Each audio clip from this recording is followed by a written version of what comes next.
Hello everyone. In this video, I'm going to talk about the biggest or richest company in the world, or we can call it the most valued company in the world. So this is a bit overdue, guys. These statistics are from December of 2022, but let's just ignore that for a bit. Okay. So as of December 2022, the richest company in the world or most valued company in the world was Apple Inc. as is known. Apple Inc. is a tech company. I'm sure that most of you or most of us are familiar with Apple's products. We have seen them everywhere, basically everywhere we go. Okay, so Apple Inc. had a valuation of $2.3 trillion, and this is in US dollars. Apple Inc. was formerly known as Apple Computer Inc. So iPhones drive about half of Apple's revenue, and they also manufacture personal computers, smartphones, tablet computers like iPads, other computer peripherals, and computer software. So Apple is one of the most recognizable brands in the world. It was the first successful personal computer company and popularizer of the graphical user interface. Apple was started in 1976 in a garage by Stephen G. Wozniak, who was then 26, and Steve Jobs, who was 21 at that time. Wozniak was an engineering intern at Hewlett Packard Company. So he made a proposal to the company, but they rejected it, and so he set out on his own together with his former college mate Steve Jobs. So Jobs sold his Volkswagen minibus, and Wozniak sold his programmable calculator for working capital for Apple. So what they created was basically, it was described as a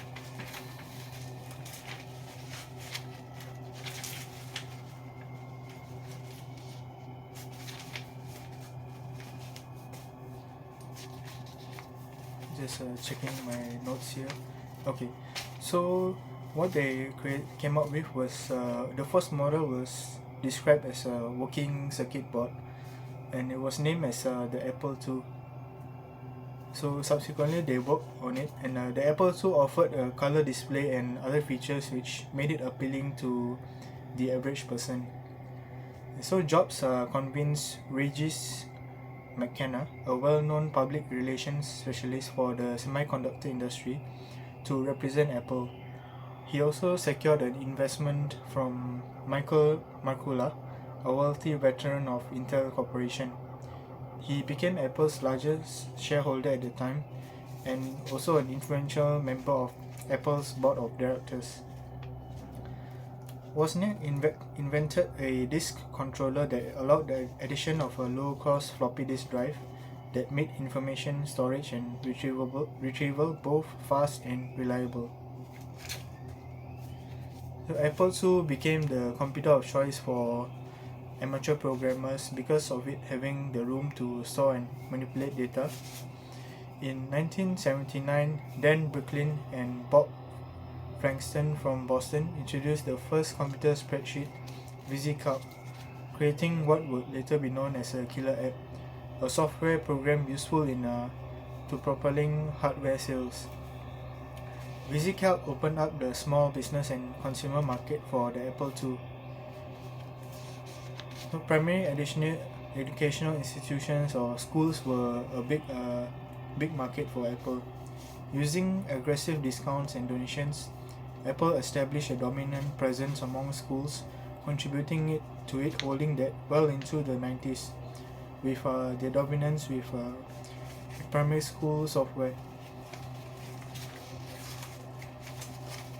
So by 1980, the company netted over $100 million and had over 1,000 employees.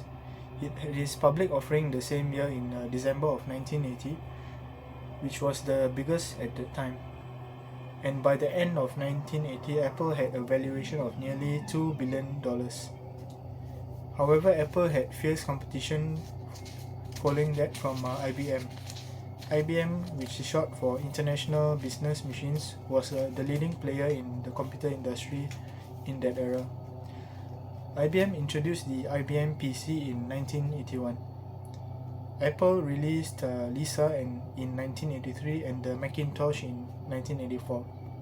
So features of the computers were graphical user interface, or GUI for short, featuring on-screen windows, a pointing device known as a mouse, and the use of icons to replace the protocols required by other computers.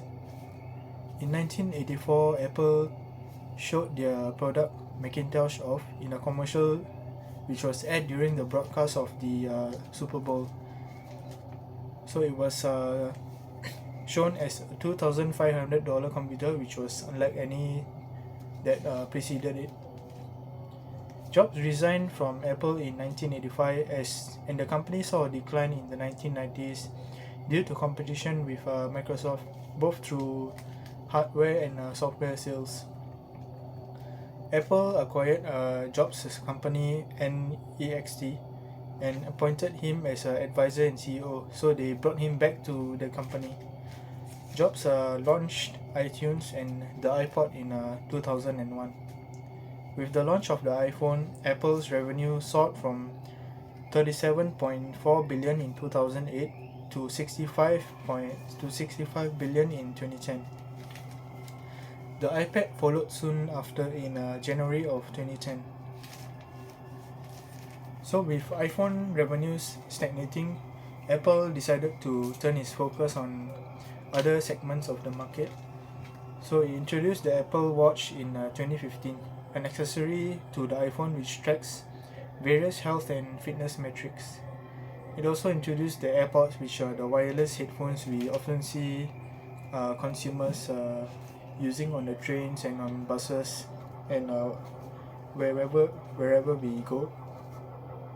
It also introduced subscription services like Apple TV to cover the music and video streaming industry, and also for games and cloud storage. So the subscription services revenue generated $53 billion for Apple in 2020. Future products from Apple may include a virtual reality headset and a self-driving car. And fans of Apple are eagerly awaiting every launch that Apple does. Here are some Apple statistics for the year 2022. So Apple generated $394.3 billion in revenue in 2022, and 52% of this came from the sales of iPhones. Apple Services is the second largest division, responsible for 19% of revenue in 2022. So Apple sold 232 million iPhones, 61 million iPods, and 26 million Mac and MacBooks in 2022. Apple's Home and Wearables division grew 7.3% in 2022. Apple sold 82 million AirPods and 53 million Apple Watches in 2022. Apple Music has 88 million subscribers, and Apple TV Plus has more than 75 million. So at the end of the video, I'd like to ask, are you an Apple fan? What is your favorite Apple product or service?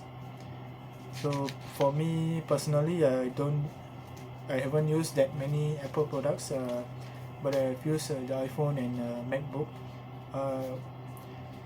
But I still somehow prefer the Android and Microsoft Windows to the MacBook and the iPhone. That's for me personally. How about you? Let me know in the comments. What do you think about Apple as a company? What do you think about their products and services? And there any feedback do you have that you would like to share for Apple or fans of Apple? Let me know in the comments. If you like this video, like, share and subscribe to my channel. Thank you for watching. Thank you for giving me your time and attention. And until the next video, thank you and goodbye.